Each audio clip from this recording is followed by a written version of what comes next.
substrates.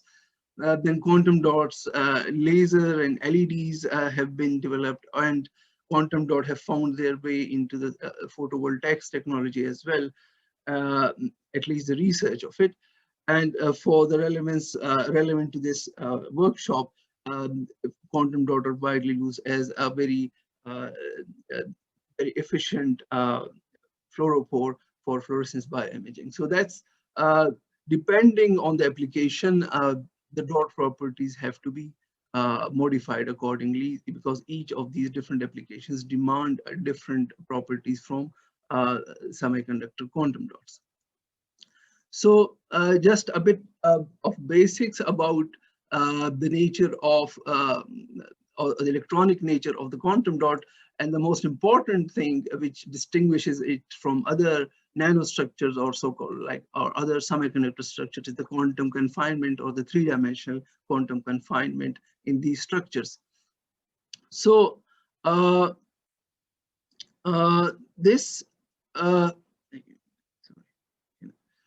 so if you consider a three-dimensional solid which has a bulk, so solid consists of bands. So you have energy bands which are a continuum of energy. So the density of states of electrons, it's a continuous function in a usual solid. So you have all the energies within a certain bands available for electrons to occupy.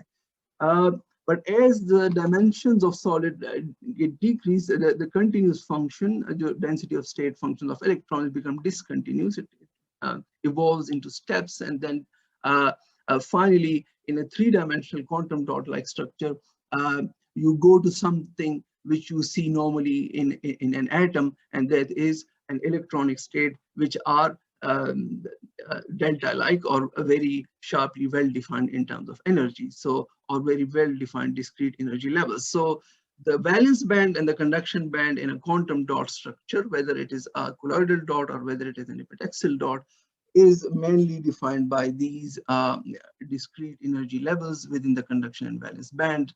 And these energy levels are called as the so-called shells of a quantum dot. And this is the defining factor of a quantum dot. Just to mention, there's a certain scale of confinement at which these discrete energy levels appear, which is determined by the de Broglie wavelength of the electrons in a solid, which is for most of the semiconductor on the order of 30 to 50 nanometer. So if your three-dimensional confined structure is smaller than these dimensions, it would show such discrete energy levels within the band. So if you take any quantum dot system, whether it's a colloidal system or epitaxial system, you can solve for the full electronic structure. And there are different ways to solve for it. For example, you have KV band theory, then density functional theory, and pseudo potential methods, and Hartree-Fock methods. So no, depending on the system, each of this theoretical calculation would have to be modified, and but the end result is all of these would give you more or less a similar structure of a shell-like electronic structure within a quantum dot. And depending on the symmetry and the exact composition of each system, the exact configuration of these energy levels may slightly vary, but the overall arching electronic structure stays that of a shell within bands. So the good thing about quantum dot is, although you do have atoms like energy levels, and that's why they are called as artificial atoms in literature sometimes, but one of the good thing about them is you can really engineer these structures. So the most important engineering aspect or lever you have is the size effect. So depending on the size of the quantum dot, you can really play with the band gap. So the smaller size give you a larger band gap and the corresponding discrete energy levels. And as you increase the size of the quantum dot, given you still have confinement of electron and holes inside the semiconductor, the band gap would vary, would decrease as the dot size increases. And this gives rise to the different colors, the picture which you often see for colloidal quantum dot in these as different colors, which is a direct signature of this changing nature of confinement or the changing nature of the band gap as a function of dot size. So usually such an expression is used uh, for the change of band gap energy as a function of d, where d is the size of the quantum dot. And you can see it's plotted here for different quantum dot system like cadmium selenide, cadmium sulfide, and lead selenide. You can also see here that for, let's say, for cadmium selenide system, you can, just by changing the size, you can have fluoropores, or you can have luminescent quantum dots at, almost covering the whole of the visible region. But you can also move into the near infrared region by switching over to new system like lead selenide. And there's an extra control of engineering control which becomes very important, for example, in near infrared spectroscopy, or features for which you need near infrared spectroscopy. If you look at the spectrum of these dots, so you do have, so for example, you do have a quantum dot with its electronic shells. You can excite by making a laser incident on these dots. So if the laser energy is larger than the band gap energy within the quantum dot, you can excite electrons from the valence band into the conduction band, creating holes in the valence band, and the electron-hole pair, electron and holes created in this nano scale structure can then they relax to their ground state and emit photoluminescence, or so-called fluorescence.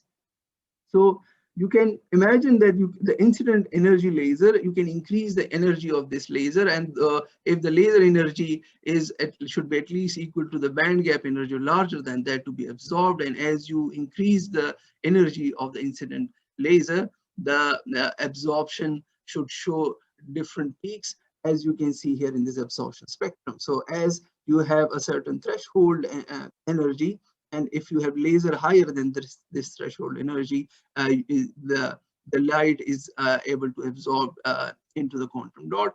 And you can see that the absorptions show different peaks, which is directly a consequence of the absorptions into the different higher energy shells of the quantum dot. So this is, and as you go higher in energy, because this is wavelength, so you go lower in wavelength, you go higher in energy, you can reach, you can then basically excite into the barrier or the surrounding material of the quantum dot, which has, for example, if it is a higher band gap. But the emission is a slightly different story. So you can excite into many different shells and even into the barrier.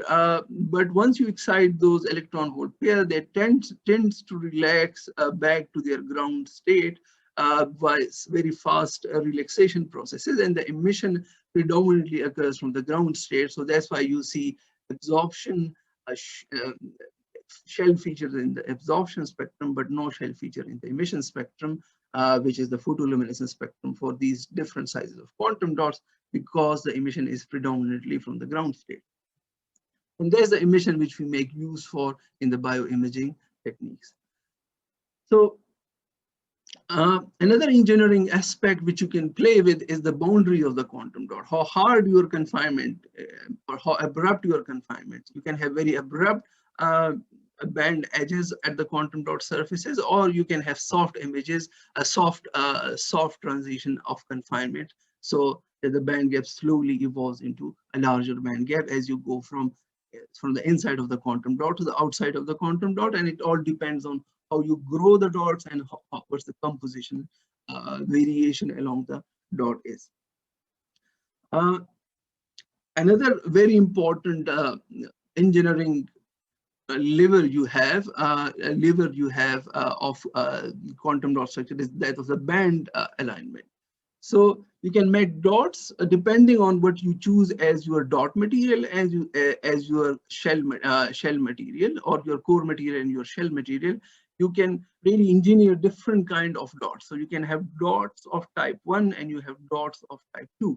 So in type 1 quantum dots, the inner quantum dot region has a lower band gap, and the outer quantum dot region, the outer shell region, has a larger band gap, as you can see in this configuration. This is called as a typical type 1 quantum dot.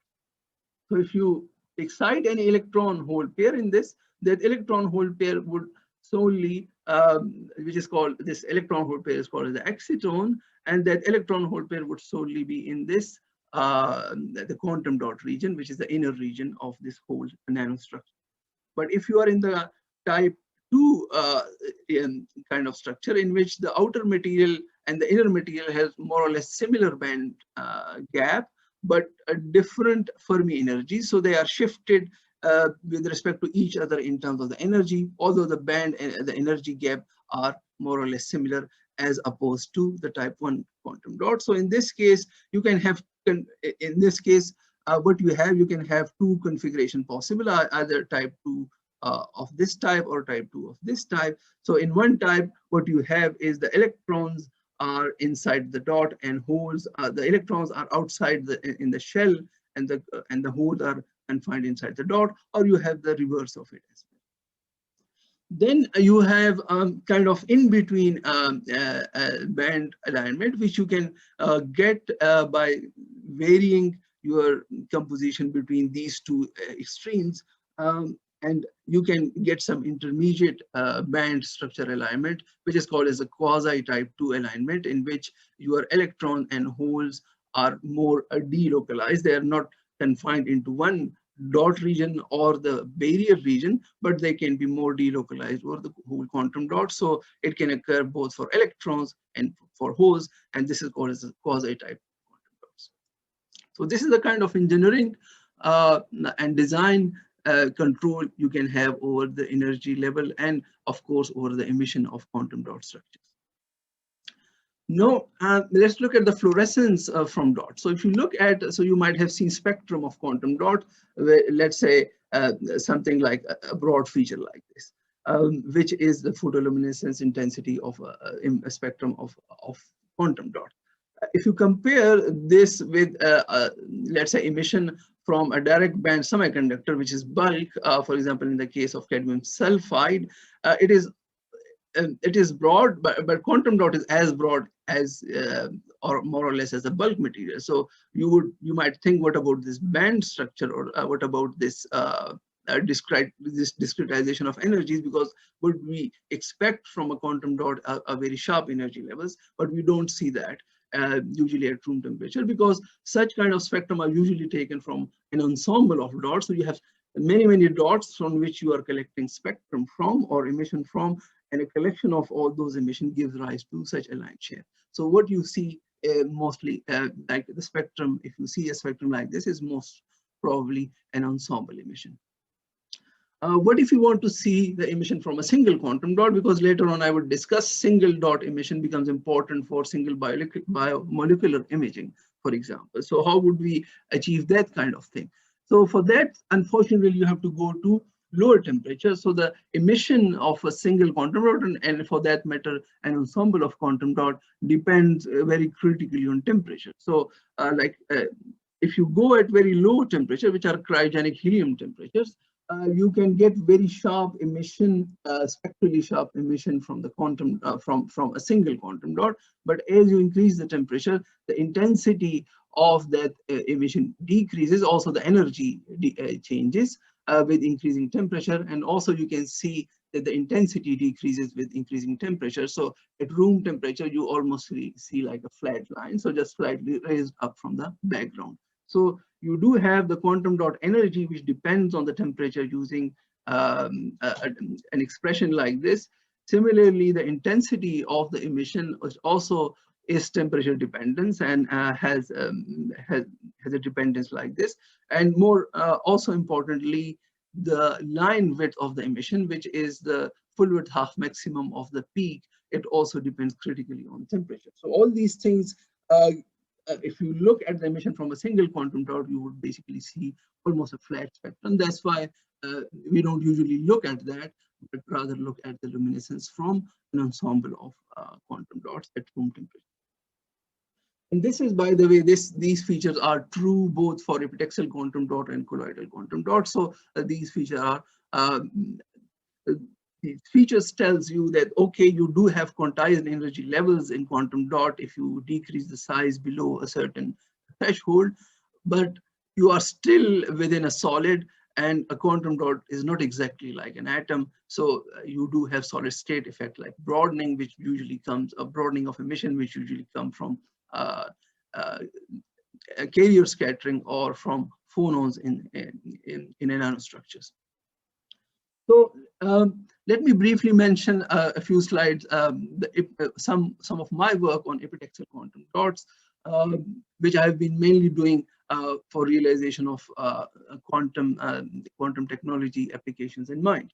So epitaxial quantum dot, as I said earlier, they are made usually with like a high crystal structures embedded inside a crystal, and usually the crystal is much larger than the size of the quantum dot. So you can see that the surface of the crystal overall is much away from the quantum dot surface or from the quantum dot itself. So the whatever the electron hole pairs which are trapped inside the quantum dot are pretty safe from the surfaces of the crystal, and the surfaces are imperfections because imperfection can really affect the emission. So this is something which is important to keep in mind because that would play an important role in the colloidal quantum dot as well. But we show that by carefully choosing the excitation, so if you can excite really much larger energy than the band gap, or you can directly excite it into the excited shell, or you can directly excite it into the ground shell of a quantum dot. And these different excitation mechanisms really affect the spectrum of a single quantum dot. The best spectrum you can get is if you resonantly excite the ground state of a quantum dot. And if you're able to do this, you get line shapes which are extremely well defined. So you get photons out of these quantum dots, which are almost identical in energy, and you can get very large amount of photons out per second, almost more than millions per second photons you can get from, and those would be spectrally very pure photons. You can even go better and embed these quantum dot into a crystal which has some cavity in it, and as you can see, the cavity would enhance the emission, and you can so you can not only have a quantum dot emission, but we have fundamental mode, and if you make the fundamental mode of a cavity resonant with a quantum dot, you can get several order of magnitude higher intensity as a function of just by playing with the coupling of the cavity with the quantum dot resonance. So that's the kind of control this epitaxial quantum dot can achieve. But most of this work requires cryogenic temperature. So this is about the emission. So you can have very, very bright sources which are highly usable in quantum technologies. There's another aspect of these epitaxial quantum dot which are equally important, and it's that of the spin. So the electron hole pairs which occupy these energy levels, they do carry some of the spins. And so let's say, imagine you have an electron trapped inside a quantum dot. And if you apply a magnetic field, the energy level of a single electron is split into Zeeman splitting, and you can photons can be absorbed, so you would have electron hole pair excited in the quantum dot apart from the single dot, and then there can be transitions which are possible. And the transitions are such that via such an excitation, you can initialize either a spin down electron into the quantum dot or a spin up electron into the quantum dot. So this is a kind of an optical control over the spin of electrons in a quantum dot. So if you take a epitaxial quantum dot, you can, but just by choosing the polarization of your incident light, you can choose that if you are initializing a single electron of spin up or spin down in your system. But this is not the only spins you have in the system.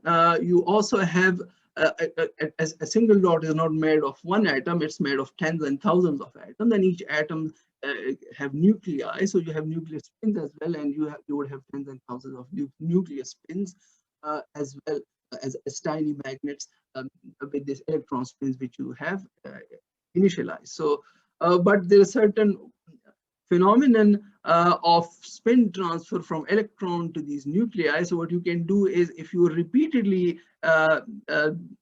initialize your electron spin in a certain up direction, the spin up is transferred to the nuclei. Or if you repeatedly initialize your spin in a quantum dot in the spin down configuration, you get a nuclear, a very large nuclear spin bar, which are predominantly have spin down configuration. So this is something which is called as nuclear polarization, dynamic nuclear polarization. So you can really have a small nanostructure in which you can play with the nuclei as well. So you can align all the nuclei in the spin up configuration or in the spin down configuration. So what does it bring? Is, let's say, so by laser you can align your spin in the quantum dot. For example, if I apply now an RF field, radio frequency field to this dot, I can sweep the energy of this radio field. I can really switch between the energy levels of this, the spin energy levels of the nuclei, and get nuclear magnetic resonance. So that's what nuclear magnetic resonance is. So quantum dot like this is made of indium, gallium, and arsenide. And as you can see, you get very clear NMR signal from each of these isotopes of indium, gallium, and arsenic within a single quantum dot. So just remember, this is a new NMR spectrum for just a single quantum dot. More importantly, this NMR spectrum, such an NMR spectrum, is very sensitive to any external environment. So we did a few measurements, and we were even able to measure the strain in the vicinity of the dot as accurate as 0.014%. So it's such an NMR signal from a single isotope is a very highly sensitive thing. So these are the nice things which you can do with epitaxial quantum dots, but most of this need lower temperatures to achieve. Now I come to the second part of my talk, which is the colloidal quantum dots, and which are more relevant for a bio application, or more particularly for single imaging, bioimaging application. So colloidal dots have something which epitaxial dots don't have, and that is the blinking of their emission. So if you take a dot, whether it is a core shell dot or without any shell, the surfaces are very close to whatever the electron hole pair is trapped inside the quantum dot. So the electron which are trapped inside the quantum dot immediately see the effect of the surface in its vicinity. And because of that, if you look at the emission from these quantum dots, from colloidal quantum dots, from a single colloidal quantum dot as a function of time, you see that they constantly switch on and off, on and off. The situation is a bit better if you have a core shell dot rather than just a bare quantum dot, because in this case, in the case of a shell, the surface of the crystal is slightly far from the electron hole which is trapped inside the quantum dot. So that's why the situation is a bit better. This kind of switching on and off of the fluorescence is called as a blinking of the photoluminescence, or blinking of the fluorescence, and it highly depends on the surface state. So you do have trapped electron hole pair inside the quantum dot, but they can easily tunnel into the neighboring spin, neighboring electronic states on the surface. So these surfaces have their own electronic states, and these trapped electron hole pair can tunnel into that, making the emission highly unstable. So this is what the blinking challenge in the core shell quantum dot is, which can make the emission less bright and also make it on and off as a result of this. So one other feature which is undesirable is as you see that the fluorescence switch off, there with this there is also a spectral bluing of so that the emission spectrally shift as well during such processes. So and all this switching effect and the blinking effect is highly dependent on how the surface of this small nanocrystal is, depending on the reconstruction of the surface on these nanocrystal, that determines how strong these blinking effects would be. So there have been a long debate over the last 2 or 3, almost 2 decades now, of what causes this blinking effect. So most like a bit of current understanding is that it is because of the charging effects within the quantum dots due to the surface state. So what do we mean by that is, let's say if you have a neutral quantum dot in which you excite an electron hole pair. So that electron hole pair, which is and the quantum dot itself is a neutral entity, and that electron hole pair recombine and emits a photon, and you detect a photon, and the dot is bright. But what happens when the dot become switched off is that two kind of things can happen. The electron, one of the electrons or hole, they can tunnel out, either tunnel out of the electron or thermally is ejected out of the electron, out of the quantum dot onto the surface of the shell. So when that occurs, your quantum dot become a highly charged entity. So it would either have a hole left or an electron left, depending on which charge has tunneled out. And if that's the case, you have very high electric field with one charge inside in the quantum dot and the other one a few nanometers apart at the surface of the quantum dot. You do have very high electric field inside. And when you try to excite an electron hole pair now by a certain, that electron hole pair is immediately separated by that strong electric field. So that making the recombination less effective. So that's basically kind of one of the most dominant interpretation of the blinking effect of the quantum dot. And of course, if you want a bright source, you would like to get rid of this blink. So there are some certain things which are being done and have been quite successful in challenging in solving this challenge, and that is the wave function engineering, which I previously showed as well. So if you have, for example, cadmium selenide quantum dot with a cadmium sulfide shell, and you gradually increase the size of the shell, what you can do is you are basically playing with the wave function of the electron and hole pairs by just changing the size of the shell, and you can achieve either type 1, type 2, or quasi type 2 quantum dot, depending on the size of the shell. And it has been shown that if you are able to engineer your band structure such that your quantum dot is that of a quasi type 2, then in that case, you can really decrease the number of off cycles in a quantum dot, and most of the time the quantum dot stays on, and the blinking effect is greatly diminished because of that. Another feature which is solved, another problem which is solved by such a wave function engineering is that of the bleaching effect. So if you look at the quantum dot, the usual quantum dots which you buy from, let's say, the Sigma Aldrich, then you would see that if you excite it, their emission decrease in time over thousands of seconds. But if you have such kind of type 2 quantum dot, they have very stable emission and no photo bleaching occurs as you continuously excite these quantum dots. So now I come to the part where I would like to kind of make a connection to how these quantum dots can be used for molecular or single, more particularly for single imaging and tracking. So single quantum dot is a very bright source of nanometer scale, and we can have a very bright nanometer scale source of single emission. So the idea for single molecular tracking is the following: that, for example, if you have a motor molecule which can move on, let's say, on a certain biomolecular specimen, and if you are able to attach a single fluorescence quantum dot with one of such single molecular motors, and if you are able to track or able to see the emission from such a single quantum dot, they would enable us to see this motion in time as this motor molecule moves, let's say, along a big, let's say, supramolecular structure.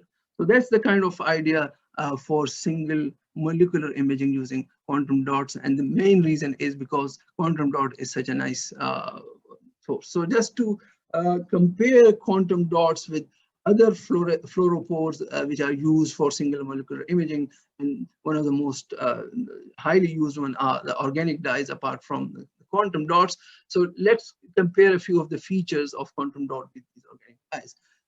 The first feature I would like to talk about is that of optical cross section, which is basically if you shine light on a fluoropore, with what probability would the fluoropore see the incident light or able to absorb it. So this is a typical absorption spectrum from a quantum dot, which has an absorption coefficient of the order of 10 to minus 15 centimeters squared. which is the unit for absorption. If you compare it with organic fluorescence dyes, for a single molecular dye, this is on the order of 10 to the power minus 20 to 10 to the power minus 10 to the power minus 19, almost like 3 to 4 order of magnitude smaller than the optical absorption cross section of a single quantum dot. So that's the first benefit which you get from it. Second one is the brightness. So the brightness is usually quantified in terms of quantum yield, which is the photon emitted per photon absorbed. That's the number which gives you the quantum yield of a certain fluoropore.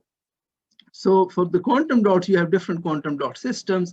Some of them are efficient for visible, other for near infrared. So you have you can achieve like quantum yields up to like 85% quantum yields in the visible and close to 80% in the near infrared, depending on which system you are looking at. And for most organic dyes, they work pretty nicely in terms of quantum yield in the visible range, but in the near infrared, they have a very sharp decrease in the quantum yield. So if you need a fluoropore in the near infrared region, that's where the quantum dot really gives you an advantage. So there's engineering aspect of designing quantum dot for different spectral region. It's really in terms of brightness is another advantage which quantum dots gives. Another feature is the emission itself. So if you look at like the emission of the quantum dot, so you have absorption and you have emission. The emission spectrum overall are quite narrow, even though like you are seeing, for example, on Sobel emission here from different types of quantum dots. If you compare them with fluoropores, these fluoropores have very broad emission, and this spectrally emission, this kind of emission selectivity which you can achieve with a quantum dot, because they are very selective in their emission, it gives you a better contrast from one species to another species, for example, during the imaging process, and provide a very high advantage as compared to organic dyes. Apart from this, the decay dynamics are completely different for the organic dyes as compared to cadmium selenide dots. So organic dyes, they have tens of nanoseconds time scale decay time, but the quantum dot has much longer decay time. So in the case of a dyes, the emission is so fast that it's hard to dynamically probe the dynamic processes. But in the case of the quantum dot, because you do have a large time scale available during which you can distinguish one process from another. So that's kind of another advantage which colloidal quantum dots give you, that you can discriminate between various dynamic phenomena. And lastly, the bleaching process, that photo bleaching is something which is the complete switching off of the emission under intense illumination of a central fluoropore. So in case of the quantum dot, which has a lifetimes of thousands of seconds, it can emit 10 to the power 8 photons before they bleach, or millions of photons before, hundreds of millions of photons before they completely bleach. In the case of organic dyes, they have limited lifetimes and they bleach after relatively a small number of photon emission events. So this is again a quantum dot turns out to be a superior fluoropore as compared to organic dye. So this is a summary of all the property. I won't go into here because of the lack of time, but just in case someone wants to look at, this is the paper I have taken it from. So how to make them, these colloidal dots, compatible for use in bioimaging? There are certain challenges before they are able to be used here. First one is the water dispersibility. So most of the time when the colloidal dots are grown, they are encapsulated by ligands. So those ligands are usually kept in an organic solvent, but if you have to use for molecular bioimaging, you definitely need ligands which are water compatible or hydrophile. And so ligand exchange is usually done on the quantum dot to achieve that. For bioconjugation with for example, protein of interest, uh, uh, you have to do another kind of ligand addition into the system. Usually, streptavidine is used with biocetin, for example, as a bioconjugation for, uh, for such kind of bioconjugation process. So the problem with these is that you first you have the quantum dot with a certain size and with core and shell. Then you have this ligand coating for water dispersibility, and on top of this you come with this bioconjugation polymer. So this increases the hydrodynamic size of these quantum dots to several tens of nanometers. So recently there have been approaches in which some groups have developed some covalent protein ligands which do both of these work in just one kind of ligand layer, and that is and then these are already enough for tagging with a protein. These quantum dots are ready for tagging with proteins. So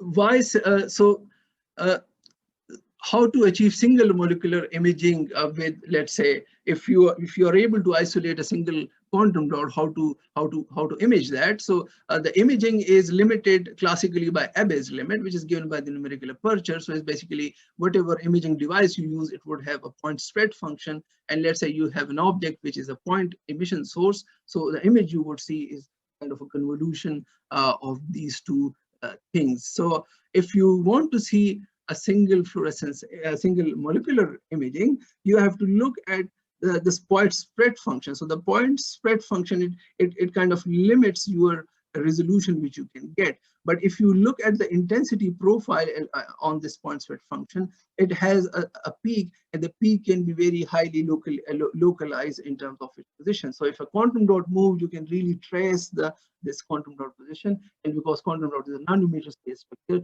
you can, and if that quantum dot is attached with a certain molecule, you can really track this single molecule using that. Important thing here is the brightness. So this decrease in the cross sectional is given by is given by the number of photons. So if this point source is brighter, the better you are able to resolve this single point emitter. Which is connected to a bimolecule. So coming back to this problem, so there have been recent work on this quantum dot in which they have tagged it with the protein and really followed this quantum-like step-size motion of these motor proteins. So this I would like to finish my talk, that talk about some of the epitaxial quantum dots, some of my own work, these colloidal dots, and how the engineering there is done to get dots of high quality, and how single molecular imaging is done via such kind of engineered quantum dots. So thank you for listening. That's from my side. All right, thank you for a very nice presentation. Now is the time to ask your questions.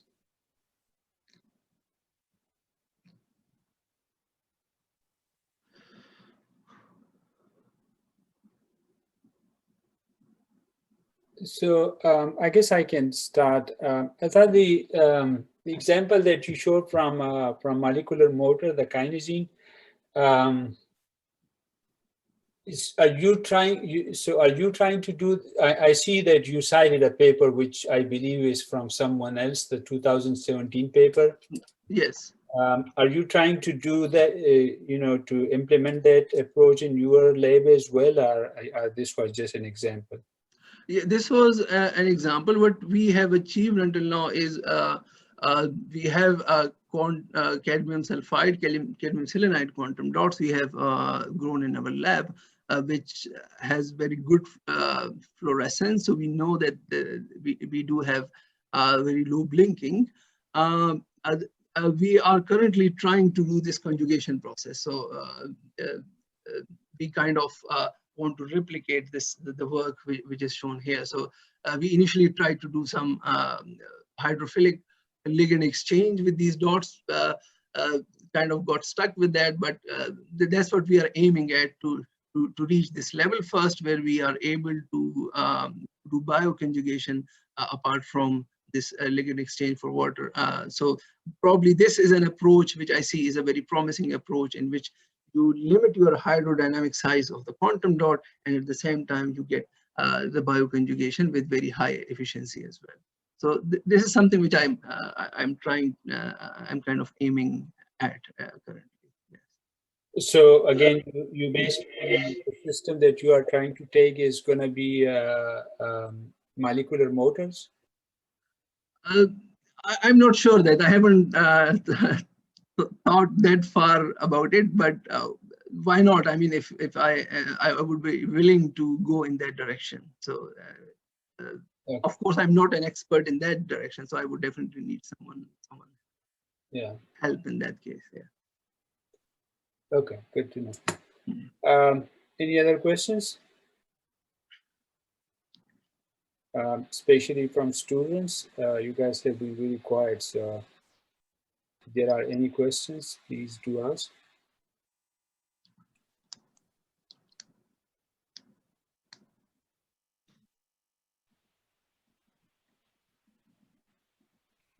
Okay.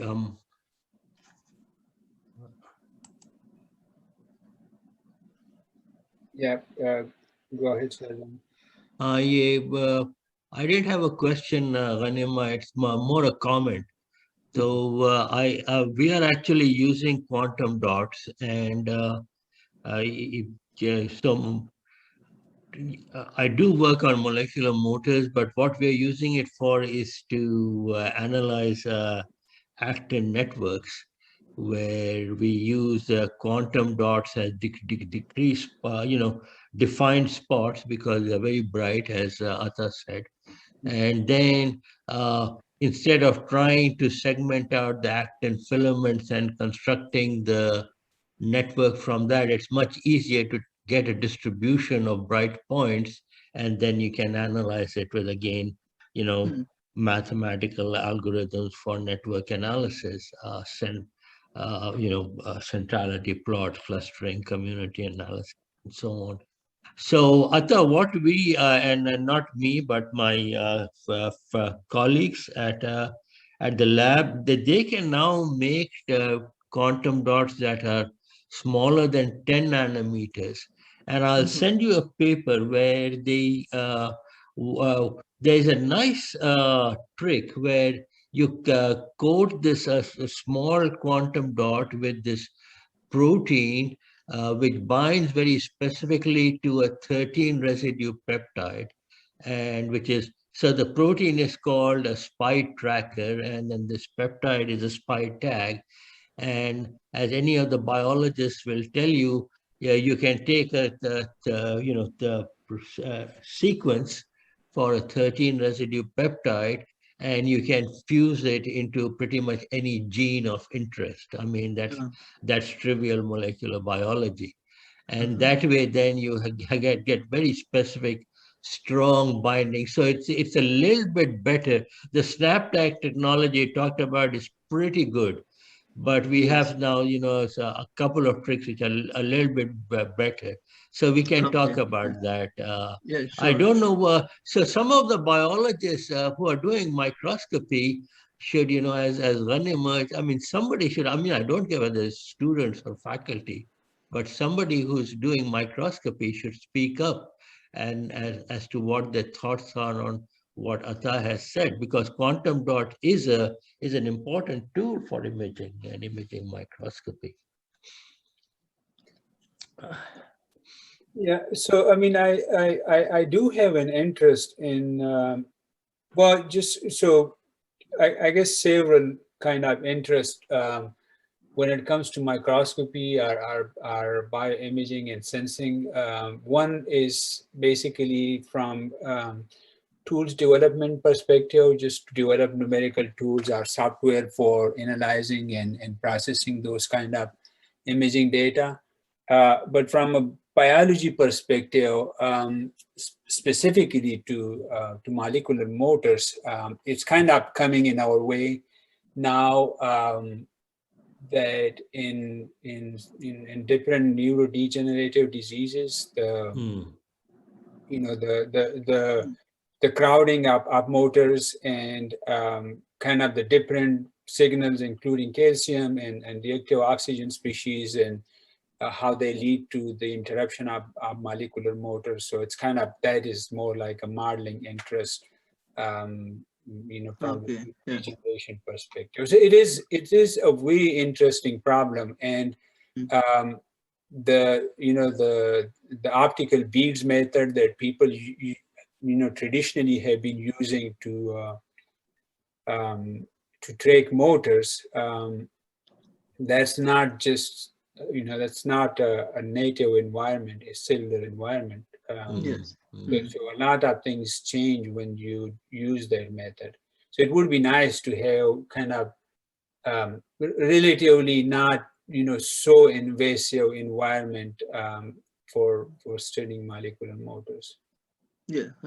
So my idea was more like, yes, so that's how I started, was like, let's, I mean, my interest was more on the quantum optical side apart from this interest. But so we started working on this biological side as well, just to maybe help, like say, a biology department, and maybe because they are doing a confocal microscopy. And I said, okay, why not, if we do this, add this into your system, so that you may get more insight into like by tagging it with certain proteins. So this is how I started, but of course I'm open to ideas. Yes. Yeah, I mean, so yeah, one has to define the problem Yes. carefully. I Mm. mean, I think so. So I think the work you're doing on semiconductors, I mean, that's cutting edge, and you should definitely sort of keep on with Yes. that. Yes. But then, there are applications. So the trade-off is, where if you compare a quantum dot with a fluorophore, is that yes, the fluorophore, a fluorescent protein or a dye, they photo bleach quicker, they have blinking Yes. and all kinds of Mm. things, but they're smaller. So whereas the quantum dot, even 10 nanometers, you're going to, if you stick it onto something, you're going to affect the diffusion of that particle, right? So Yes. Yes. so Yes. it's, but then what Ghanim was saying, I think that's a relatively, again, unexplored thing, because you can, with things like electroporation and so on, you can get quantum dots into, relatively deep into cells. Mm. And there, because with cells, you have autofluorescence, right, as a problem, Ghanim, if I'm understanding, for cell imaging. And so having a really bright particle is Yes. really helpful for tracking Mm. things, and could be motors, could be receptors. Yeah, in, Yeah. in neurogeneration could be a lot of things. Hmm. Yeah, Yeah. I mean, if you are, if you are if you move away from the lens by more than 100, nanometer or so, you get into trouble. You actually lose signal, especially in turf microscopy. So Oh, it yes, yeah, turf, yeah, sure. yeah. No, I mean, yeah, even in normal, because, yeah, once you get out of your focal, yeah, Yeah. so. Yeah, we have another question. Kayamuddin, you can ask your question. If you mute yourself, you should be able to use the microphone. Kayamuddin, you can unmute yourself.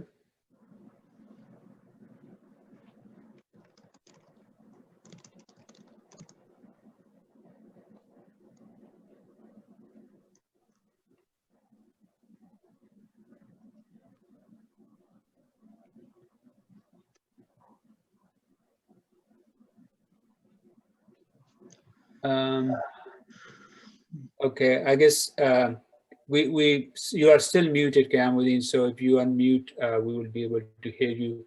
I guess Sana Imtiaz had a question: are these quantum dots biocompatible? And the answer that no, they are not.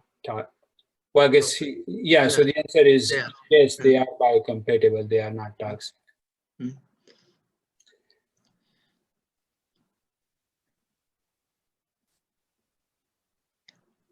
Any other questions from students?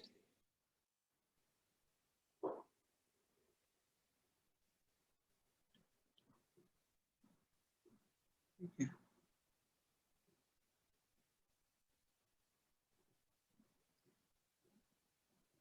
Okay, we still have, two of the speakers.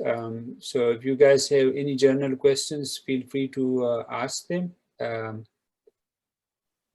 If let's see.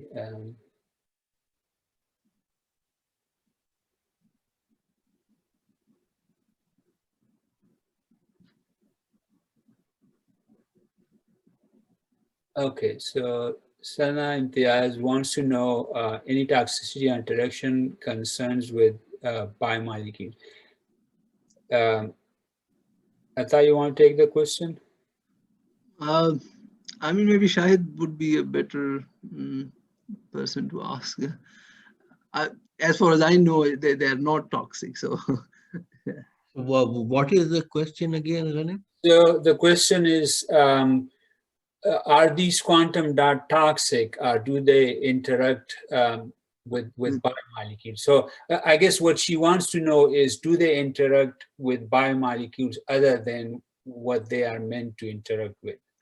Yes. Yes, yeah. Well, so the assumption, and of course, this would be again, here we're coming down to empirical science, but the assumption is that they would not interact with other molecules because in the case of the example I talked about, the whole surface is coated with this specific protein. Uh, so. Uh, uh, so it's relative, right? So you could say that, okay, if it's coated with protein, proteins can stick to other proteins in cells. There's a lot of other protein, but if they stick to their target, at for 4 or 5 orders greater, 10 to the 4 or 10 to the 5 times greater affinity, it almost doesn't matter, because if they're sticking to other things, they will sort of come loose again. So I think that's been the rationale, and judging from, there are a number of papers that have been published, it sort of works. So it's the same thing as, I don't know, Sana, whether you're coming from biology, but I would guess that you are. So you might know about things like green fluorescent proteins. And when green fluorescent proteins first came on the scene, where you make a fusion of the green fluorescent protein gene with your protein of interest, was, well, all right, would it uh, interact with your protein, and you end up with, okay, you've got the tag, but you've got a different protein. And or would a GFP, aggregate with itself? And it turns out that all of those problems, so there was, because proteins fold as specific domains, the first issue was not an issue. The second issue was, there was some non-specific aggregation. But then the nice thing about proteins is that, you can make mutations and minimize a non-specific effects. So, but yeah, I mean, empirically, before you start on pretty much any system, you have to first check that, and biologists do that as a matter of routine.